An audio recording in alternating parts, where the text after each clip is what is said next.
오늘은 우리 창세기 14장 17절로 24절에 있는 이 말씀을 보면서 아브라함이 이제 그돌라오멜과 또 그와 함께할 연합군 왕들을 쳐부수고 돌아올 때에 소돔 왕을 만나게 되고 멜기세덱을 만나게 되는 이런 그 4대 연합군과의 전쟁에서 승리를 하고 돌아오는 아브라함의 모습을 볼 수가 있습니다. 우리가 믿음 생활이라고 하는 것을 생각해 보면 신앙은 무한성을 내포하고 있지만은 그러나 신앙 생활에는 또한 그 유한성을 우리들이 인정을 해야 된다라고 하는 것입니다. 믿음이라고 하는 것은 우리가 무한성, 하나님 앞에 기도할 때에 하나님은 어느 정도 하실 수 있는 일이 있고, 예를 들어 100이라고 한다면 하나님은 한 90 정도를 하실 수 있고 나머지는 내가 해야 되고 하는 것은 아닌 것이죠. 하나님은 완전하신 하나님이시고 모든 것이 완벽하시고 또 완전하게 우리에게 베풀어 주시는 하나님이시고, 우리들은 기도할 때도 그럽니다. 내가 기도한들 하나님이 과연 주시겠느냐. 또 기도 어떻게 보면은 그 응답의 가능성이 있는 것, 그것을 가지고 기도하고, 가능성이 전혀 없는 것을 위해서는 우리가 기도는 하지만은 그것을 바라지도 않고 믿지도 못하는, 그러니까 이것이 온전한 기도라고 할 수가 없는 것이죠. 우리가 하나님 앞에 기도한 것을 하나님은 그대로 우리에게 이루어 주시는 하나님. 믿음은 우리가 그런 믿음을 가져야 되지 않습니까? 하나님은 말씀으로 창조하셨고 말씀으로 이끌어 가시고 말씀으로 모든 것을 결론을 내리시는 하나님. 그러니까 신앙에는 우리가 무한성을 내포한다는 겁니다.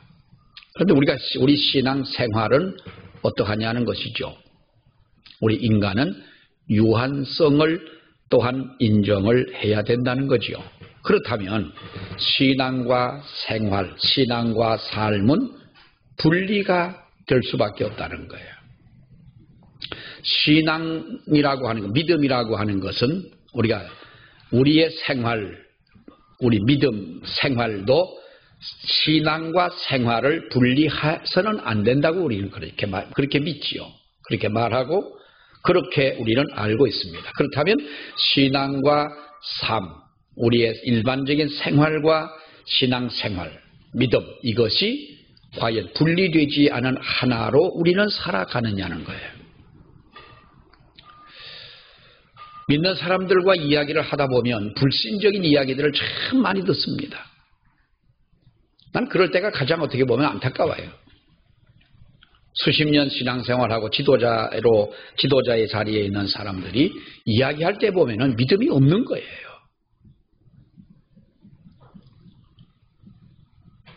제가 한번 노회에서 어떤 분에게 말을 들었는데요. 어떤 장로님이 기도를 했어요.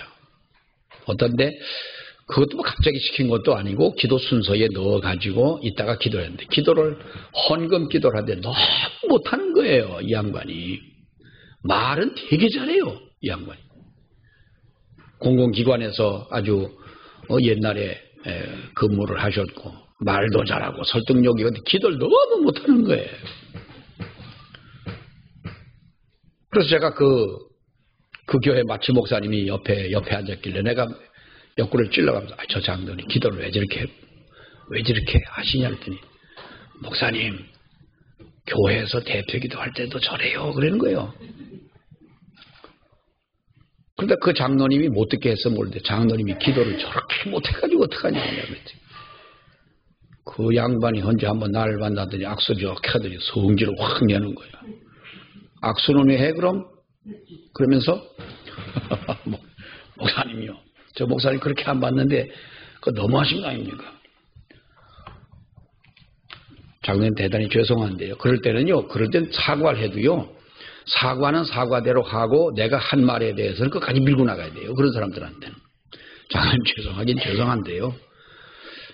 장로님 기도를 그렇게 하시면 어떡하냐고. 그러면 그렇게 못하시면 어떡하냐고. 그 얼굴이 새빨개지는 거예요. 지금도 보면 날 그냥 뭐 번둥만둥해요. 가다가 손 이렇게 하고 악수하고. 그러면 난 못 그러나. 기도를 너무 못하는 거예요. 오죽하면 나같이 착한 사람이 그런 말을 했으려고요. 어떻게 신앙생활을 그렇게 오랫동안 해왔고 자기가 무슨 박통 시절에 그 양반이 팔당댐 여기서 근무를 오랫동안 하셔가지고 양평도 잘 압니다. 그분이 잘 알고 그러시는 분인데 아니 세상에 남의 흉내를 내더라도 그거보다는 훨씬 나을 거예요. 어떻게 그렇게 기도를 못하냐. 가만히 그리고 기도만 못하는 게 아니라 대화를 할 때 보면은 믿음에 관한 얘기는 하나도 없는 거예요. 저분이 믿음이 없구나. 믿음이. 세상에서 사회적으로는 그런 자리에 올라오기까지 자기 주변에 그런 권력을 가진 사람들이 있기 때문에 그런 자리까지는 올라갈 수 있었으나 그리고 교회의 장로가 됐지만은 그분이 정말 믿음이 없는 분이시로구나. 성질을 어디서나 막 내고 자기 말만 자기 말이라고 그러고 막 그러는 거예요. 여러분 우리가 믿음과 생활은 분리될 수도 없고 분리해서도 안 됩니다. 분리된 상태의 그 믿음을 우리는 믿음이라 할 수도 없는 것입니다. 삶 속에 열매 맺는 신앙이 진짜의 신앙인 것입니다. 말과 행동이 그래야만 되는 것이지요. 기적적인 신앙을 가지고 있다고 해서 기적만 바라고 내가 아무런 준비도 하지 아니하고 한다면 이 신앙 또한 하나님 앞에 참된 신앙이라고 볼 수는 없는 것입니다. 우리가 변하는 것은요, 내가 나를 변화시키려고 해서 변하는 것은 어느 한순간은 그럴 수가 있습니다. 겸손한 척하고 공손한 척하고 낮아진 척하고 착한 척하고 할 수는 있습니다. 그러나 이것이 영원토록 하나님 앞에서 내가 그렇게 할 수가 있겠느냐라고 하는 것이죠. 그럴 수는 없습니다. 믿음을 통하여 내가 하나님 앞에 거듭난 체험을 하고 주님이 나와 함께 동행하시는 이것을 느끼고 주님 앞에서의 진정한 나의 믿음의 삶을 살아갈 때에 내 생활 속에 이것이 자연적으로 묻어지는 그와 같은 믿음 생활을 해야 되는 것이죠. 우리가 아브라함의 신앙을 아주 탁월한 신앙을 가진 분이다 이렇게 볼 수가 있습니다. 그럼 아브라함은 하나님이 택하여 불러내시고 네가 갈대아 우르를 떠나라 해서 하나님이 그를 떠나게 하셨고 아브라함은 가만히 있는데 하나님께서 그에게 다 부어주셨느냐? 여러분 아닙니다. 우리 성경을 그렇게 보면 오해하는 겁니다. 아브라함은요 인간적으로도 철저히 준비하는 사람이었던 거예요. 철저히 준비하는 사람인 거예요. 당시에 여러분 보십시오. 그 이방의 왕들이 연합을 해서 이게 소돔 왕과 싸움을 할 때에 그들은 여러분 어떤 사람들입니까? 대단한 힘을 파워를 가지고 있는 사람들입니다. 그들과 싸움을 하러 나가면서 소돔 왕이 패하고 여러분 포로로 끌려 올라간 그 중에 자기 조카 롯도 함께 있는 것을 알고 아브라함이 318명의 용사를 데리고 여러분 구출을 하러 갑니다. 이 자체도 아브라함은 평소에 이와 같은 모든 것을 철저하게 준비한 사람이었다고 하는 것입니다. 여러분 참된 믿음은요, 참된 믿음은 준비하는 믿음인 줄로 믿습니다. 우리 믿음은 준비하는 믿음이라야 되는 것입니다. 예배도요 준비를 해야 됩니다. 여러분 예배드리러 오는 것도 준비를 하고 와야 됩니다. 그래야 우리가 바른 예배를 드릴 수가 있는 겁니다. 용기라고 하는 것이 갑자기 생겨난 것이 용기가 아닙니다. 갑자기 생겨나는 것은요 분별 없는 충동일 가능성이 높습니다. 이것을 가지고는요, 이 분별 없는 충동성을 가지고서는 결실을 맺을 수가 없습니다.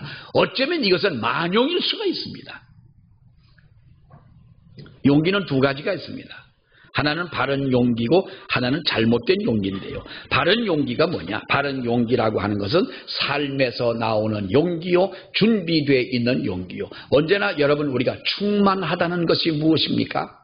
우리들에게 은혜가 충만함, 하나님의 성령이 충만함, 하나님이 나와 함께 하시는 이 믿음이 충만한 믿음을 갖는다면 우리는 하나님 앞에 용기 있는 사람인 것이죠.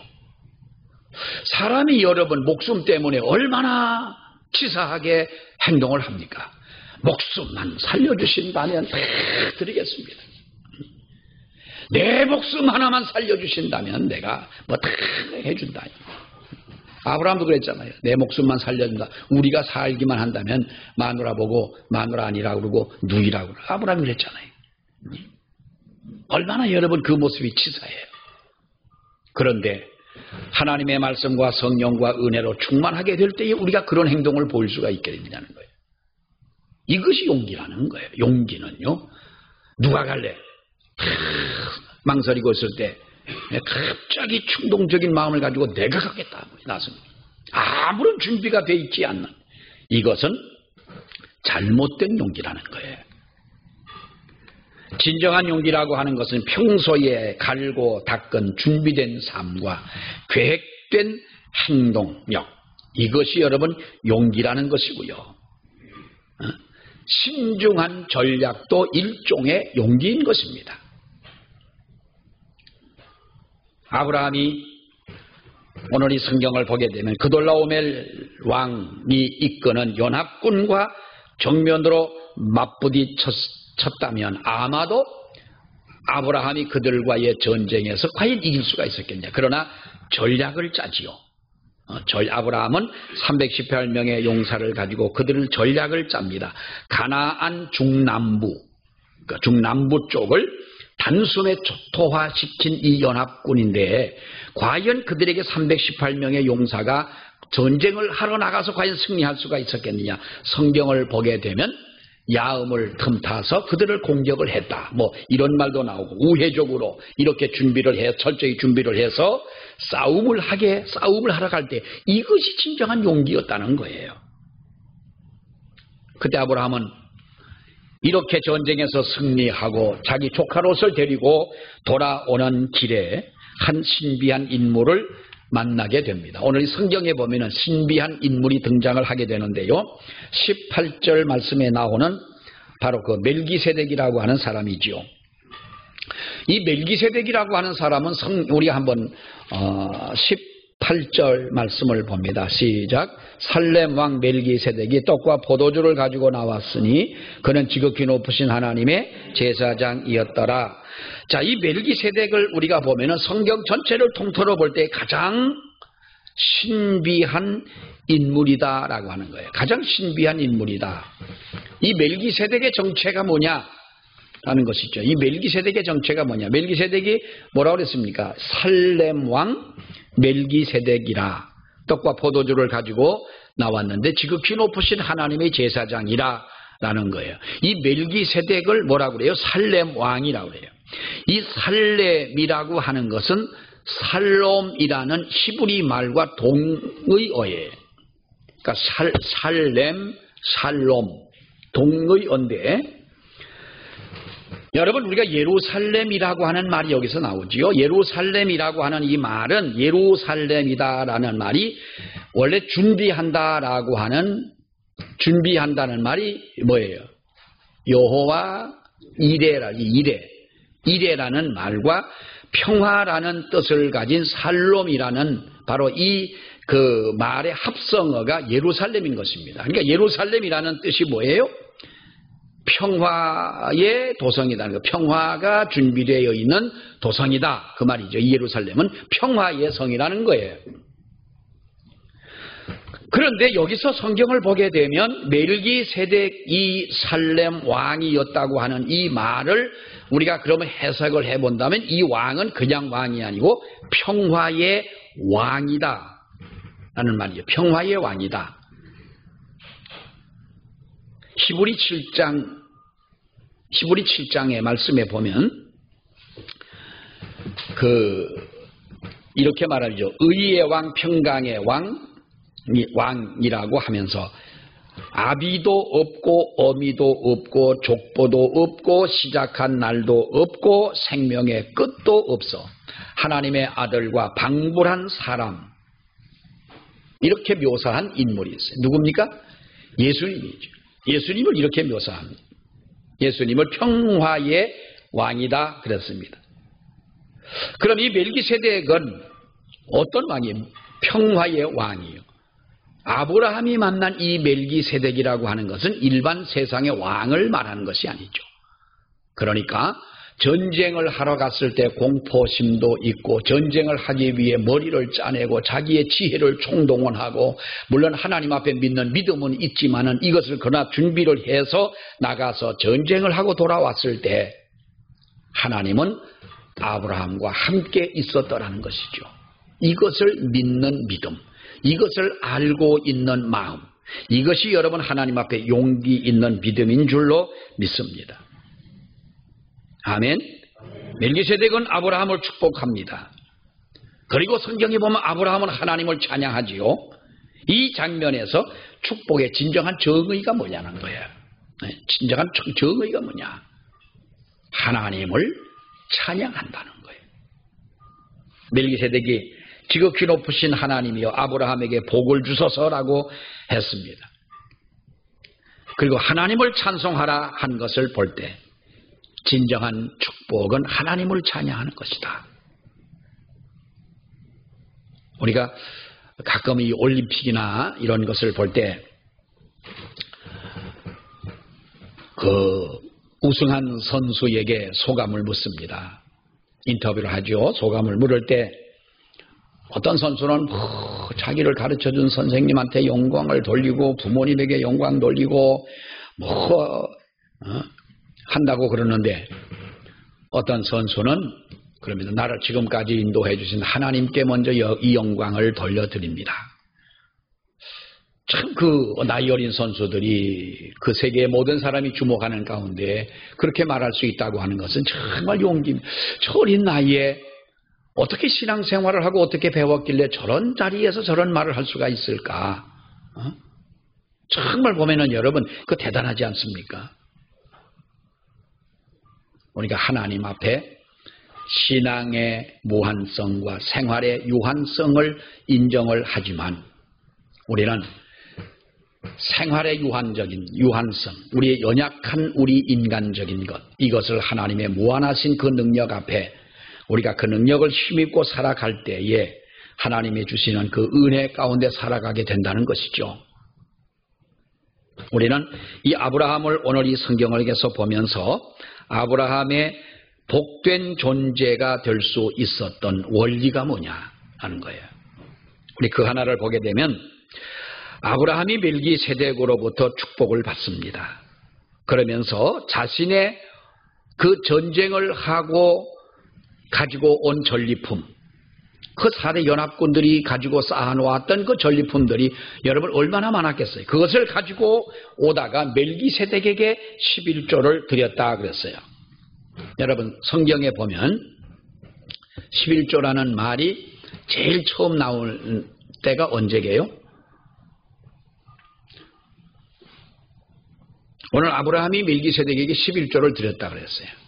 성경에 11조가 제일 먼저 나온 때가 언제게요?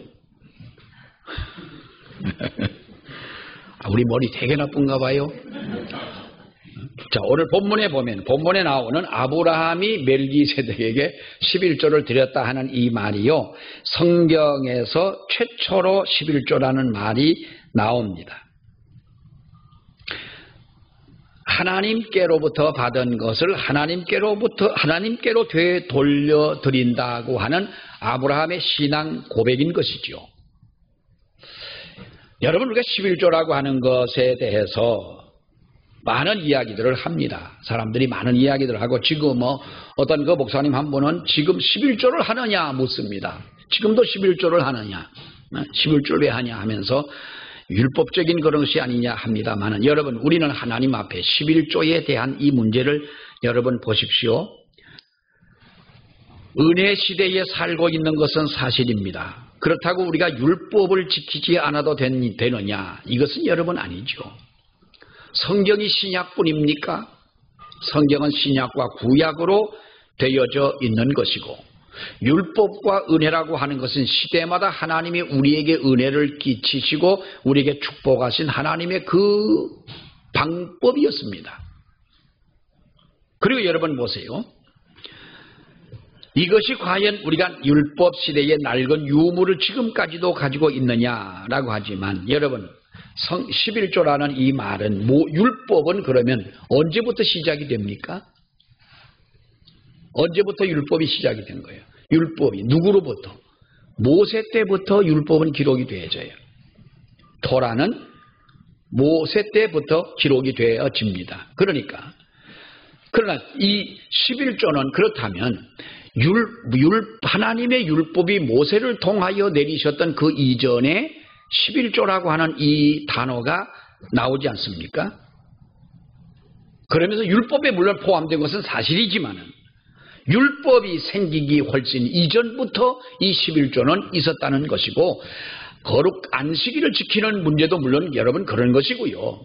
그러니까 우리가 여러분 보세요. 우리나라의 법이라고 하는 것도 법이 있다가 없어지는 법들도 굉장히 많습니다. 그러면 없어진 법은 그 당시에 그 때에 있었던 그 당시에 그 법이 그럼 불법이냐? 여러분 그것은 불법은 아닙니다. 그 시대는 그 법이 맞았던 것이고 우리에게 필요했던 것입니다. 법이라는 게 뭡니까? 그 시대에 우리가 어떻게 살아가고 정직하게 이 세상을 살아가고 삶의 원리대로 우리가 살아가고 하느냐라는 것을 지켜주기 위해서 법이 있는 것 아니겠어요? 율법도 여러분 마찬가지예요. 옛날에 있었던 법이 지금 하나님 앞에 나아갈 때 너희가 번제를 드려라. 피 없이 제사를 지내지 마라. 피 없이 제사장에 그 성소에 들어가면 죽는다. 뭐 할 때에 여러분 지금 우리가 그 법을 따릅니까? 그 법은 이미 그 시대에 하나님께서 그 백성을 지도하시던 그때의 법이었다는 것이에요. 그러나 분명한 하나의 목적과 어떤 그 의미는 여러분 없어지지가 않습니다. 11조는 율법 전부터 율법에 포함되어 있기도 하지만은 율법이 생기기 훨씬 이전에 11조를 들여왔다는 거예요. 모세가 나기 전에 아브라함은 멜기세덱에게 11조를 바쳤고요. 또 야곱이 여러분 보세요. 야곱이 에서를 피해서 도망을 갑니다. 도망을 가다가 하루 해가 집니다. 해가 지는 그 들판에서 잠을 잔다고 하는 것은 우리가 아프리카 그 들판에서 잠을 만약에 사람이 자면 그 밤에 어떻게 될 줄 어떻게 알겠어요? 예? 표범도 있고 들깨도 있고 늑대도 있고 사자도 있고 그 짐승들이 들끓는 거기에서 잠을 잔다고 하는 것 자체가 두려운 것인데 그 두려움에 떨고 있는 야곱에게 하나님이 사닥다리를 보여주고 내가 너와 함께 한다는 사실을 그에게 보여주지 않습니까? 그러니까 거기에 뭐라 그랬어요? 여기가 베델이다. 그래가지고 돌을 세워 기름을 붓고 야곱이 하나님 앞에 뭐라 그럽니까? 나를 평안히 우리 아버지 집으로 돌아오게 하신다면 창세기 28장 제일 마지막 절에 보게 되면 내가 하나님 앞에 뭐 여러 가지 서약을 합니다만은 뭐 세운 곳 돌이 뭐 성전이 되고 뭐하고 합니다만은 내가 11조를 하나님 앞에 분명히 드리겠다는 거예요. 그럼 이 야곱이 11조를 어디서 배웠고 아브라함이 어디서 배웠느냐? 율법이 있기 전 하나님께서는 백성들에게 이와 같은 하나님의 원리 그 삶의 순리대로 살아가게 하시는 가운데 하나님과의 이 관계성이 이렇게 이루어졌다는 것이죠. 지금 와가지고 이게 율법이냐 아니냐 여러분 우리가 이거를 논할 것이 아니고 11조를 드리느냐 마느냐에 관한 이 문제는 논란거리로 삼아서는 여러분 안 되는 것입니다. 여러분 정조 할아버지 보셨어요? 고조 할아버지 보셨습니까? 우리 할아버지 우리 할아버지의 이름, 할아버지는 저하고 같이 계셨으니까, 제가 성장할 때까지 계시면서, 우리 할아버지 이름은 제가 분명히 알죠. 그 교자, 명자를 쓰셨어요. 근데 교자가 가르칠 교자예요. 바를 걸 명에 가르칠 교자인데, 나 하나는 바르게 가르치셨어요. 남의 밤 주워 먹지 마라 이거 막 그랬대요. 우리 할아버지 이름대로 나는 남의 밤을 안 주워 먹었어요. 그 12살 때까지 안 주워 먹어요. 길에 떨어져도 그동안 주워 먹다 보면 죽다가 보면 우리 할아버지는 등짝 맞은 생각이 나서 그랬는데 우리 정조 할아버지의 이름은 치자 상자를 쓰시는데 나는 그분이 세상에 존재했는지 안 했는지 몰라요. 그러나 우리가 그 보지를 못했고 나와는 관계가 없잖아요. 사실 그렇잖아요. 관계가 없다고 하는 것은 우리가 인간적인 면에서 생물학적으로 내가 그 할아버지하고는 대면한 적이 없으니까 그렇습니다만은 그러나 그분이 계셨습니까? 안 계셨습니까? 분명히 계셨던 거지요. 그거 여러분 안 믿는 사람 있습니까? 우리가 하나님 앞에서의 아브라함의 이 믿음이라고 하는 것 우리는요 정말 하나님과의 관계가 반듯한 그 분이었다라고 하는 거예요. 반듯한 분이었다는 거죠. 우리는 하나님 앞에 이러한 것을 가지고 논쟁의 거리를 삼아서는 안 된다라는 것이고요. 자, 또 하나 보면 이 아브라함의 우리가 그 믿음을 보면 21절 여러분 보세요. 21절 다 같이 봅시다. 시작. 소돔 왕이 아브라함에게 이르되 사람은 내게로 보내고 물품은 내가 가져라. 22절 아브라함이 소돔 왕에게 이르되 천지의 주제이시오 지극히 높으신 하나님 여호와께 내가 손을 들어 맹세하노니 그 다음 네 말이 내가 아브라함으로 치부하게 하였다 할까 하여 내게 속한 것은 실 한 하루도 들매건 한 가닥도 내가 가지지 아니하리라. 자, 여기 보니까 아브라함이 4대 연합군을 물리치고 포로된 자들을 끌고 돌아옵니다. 그때의 소돔 왕이 이제 마중을 나오죠. 아브라함에게 마중을. 얼마나 여러분 이것이 치사하겠어요. 창피하고 한 나라의 왕이 그렇게 그냥 무차별 공격을 받아가지고 다 패하고 다 빼앗기고 그랬는데 아브라함이라고 하는 자가 318명을 데리고 가가지고 그들을 다 물리치고 다 왕이 하는 한 나라의 왕이 하지 못하는 일을 아브라함이 한 거예요. 그러니까 나와가지고 이 아브라함을 맞이하면서 뭐라고 말하냐 하면 너무나도 당신의 은혜를 우리가 받았다. 너무 고맙다. 그러니까 사람은 내게로 보내되 물건은 다 당신이 가져라 그 말이야. 값으로. 그 값으로 당신이 다 가져라. 여러분 어쩌면 그럴 수도 있잖아요. 생명이 살아 돌아왔는데 왕의 아들도 있을 것이고 형제도 있을 것이고 그 나라의 백성을 포로에서 돌아오게 한 이 아브라함에게 물건은 다 가져라 할 수도 있습니다만은 아브라함이 뭐라고 말합니까? 내게 속한 것은 실 한 오락이나 들매건 한 가닥도 내가 가지지 아니하겠다. 실 한 가닥도 나는 갖지 않겠다. 무엇을 말합니까? 도와준 것을 이용하여 내가 부를 치부하지 않겠다는 거예요. 뇌물 같은 것 받지 않겠다. 그 대가로 내가 무엇을 받지 않겠다.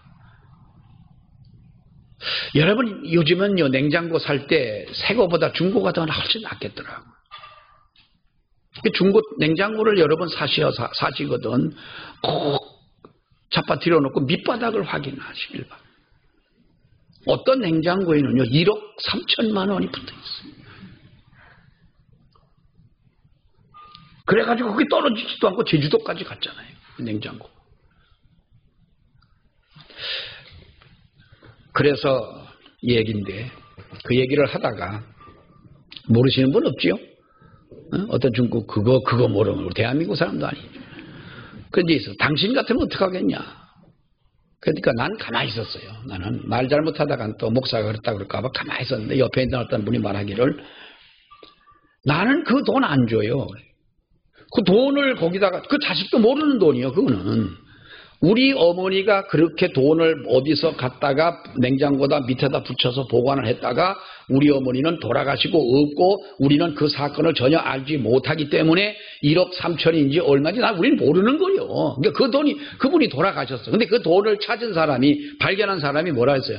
누군가 애타게 기다리고 찾고 있을 것 같아서 이 돈을 내가 어떻게 갖냐? 그러니까 경찰에 신고를 해가지고 경찰에서 조사를 하다 보니까 그 파는 사람이 또 사진을 찍어놨더라고. 사진하고 그 냉장고하고 똑같이 생겼고 보니까 그것이 그 어머니의 돈이었더라. 돌려줬잖아요.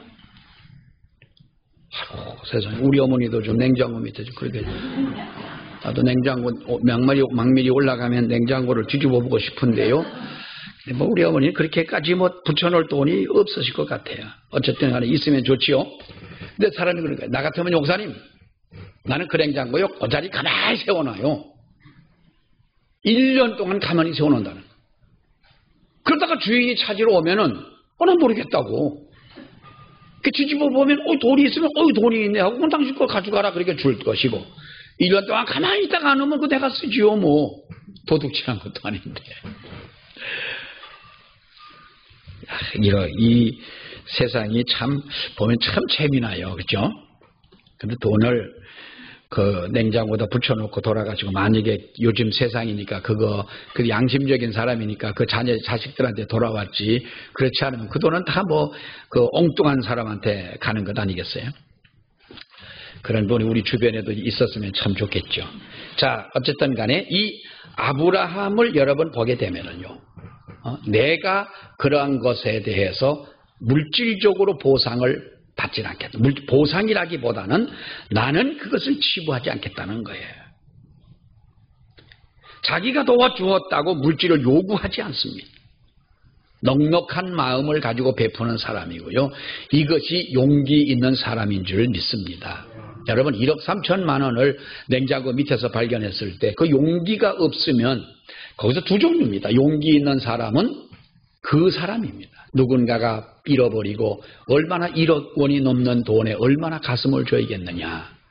그러니까 용기 있으니까 신고를 한 것이고, 용기 없는 사람 같으면 나는 1년 동안 세워놨다가 주인 안 찾아오면 내가 갖고 찾으면 쥐 주고 한다. 물론 그건 이제 농담으로 한 얘기입니다. 그러나 사람들의 마음이 그런 마음이야 누구라도 가질 수 있지 않겠냐 하는 것인데요. 여러분, 넉넉한 마음을 가지고 베푸는 삶, 은혜로 시작했으면 은혜로 마쳐야 되는 것이에요. 성령으로 시작하면 성령으로 마쳐야 되지, 성령으로 시작하였다가 너희가 육으로 마치려고 하느냐, 은혜로 시작을 해서 돈으로 마치려고 하느냐, 이거는 여러분 우리가 추한 일 아닙니까? 요즘 돈 때문에, 물질 때문에 인간관계가 깨지고 신뢰가 깨지고 우정이 깨지고 이런 가정들이, 이런 사람들이 얼마나 많아요. 정말 가슴 아픈 일 아닙니까? 그 물질이 뭐길래 인간관계까지도 깨가면서 물질을 따라가야 되느냐라고 하는 거예요. 나는 교회를 건축하는 사람들을 보면, 교회 건축한다고 할 때에 교회에서 일하는 사람들을 보면 거의가 장로 아니면 집사입니다. 교회 건축을 하는 이 목사님들의 이야기들을 들어보면은요, 7, 80%는 건축하는 그 분들에게 아주 어려움을 겪은 사람들이 그렇게 많습니다. 처음에는 천사처럼 옵니다. 제가 어느 교회 장로입니다. 어느 교회 집사입니다.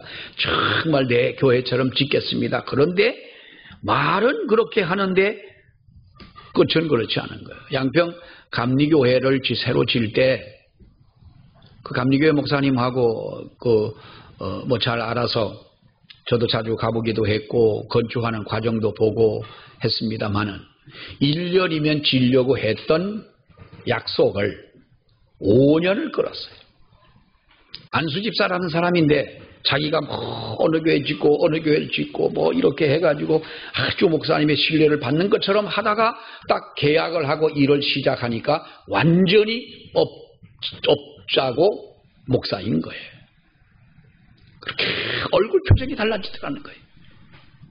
날마다 전화하면 돈 달라는 것이고 돈을 줘도 안 하고, 그래가지고 여러분 뭐지, 1년이면 지을 거를 5년씩 끌으면 그게 어떻게 되겠어요? 얼마나 피를 말립니까? 혹시라도 우리가 어느 교회로 일을 한다면 내 교회라 생각하고 하는 것이고요. 그 장충교회를 아름답게 지었습니다만, 장충교회를 지을 때 서희건설이라는 건설회사에서 졌습니다. 그 서희건설 사장님이 어떤 장로님이시는데요, 그분은 조그만 교회 같은 교회는요, 그냥 다 지어줘 버려요. 다 지어놓고 목사님이 건축하는데 얼마가 들었습니다 라고 중간에 뭐 돈 달라는 것도 없대요. 먼저 건축을 해버리고 다 지어놓고 나중에 이 돈을 받아간답니다. 그런 건설회사도 있더라고요. 뭐 다 그런 건 아니겠습니다만은 우리가 그런 사람들도 있는데 정말 우리가 보면은 베품이라고 하는 것이 너무나도 우리는 인색하다는 것이죠. 정말 우리가 복된 삶을 살아간다고 하는 것은 여러분 우리가 베푸는 아브라함 같은 이러한 삶이라고 봅니다. 사람은 내게 보내지만 물건은 다 내가 가져라. 그럴 때 아브라함은 나는 실오라기 하나도 갚지를 않겠다. 우리도 이런 마음을 가지고 살아간다면 그것은 준비된 자요, 용기 있는 자요, 믿음의 사람인 거예요. 그런 사람에게 하나님께서 축복을 베풀어 주실 줄 믿습니다. 우리도 이런 삶, 이런 믿음이 있기를 축원합니다. 기도하겠습니다. 하나님 은혜 감사합니다. 아브라함의 역사를 저희들이 보면서 진정 용기 있는 그의 믿음, 하나님의 무한하신 능력과 은혜를 바라보고 믿지만은 그러나 철저하게 준비하고 기도하며 하나님의 말씀을 따라 행하는 아브라함의 삶을 저희들이 보면서 주여 우리도 그렇게 믿음으로 세상을 살아갈 수 있도록 하나님 은혜를 베풀어 주시옵소서. 예수님 이름으로 기도하옵나이다. 아멘.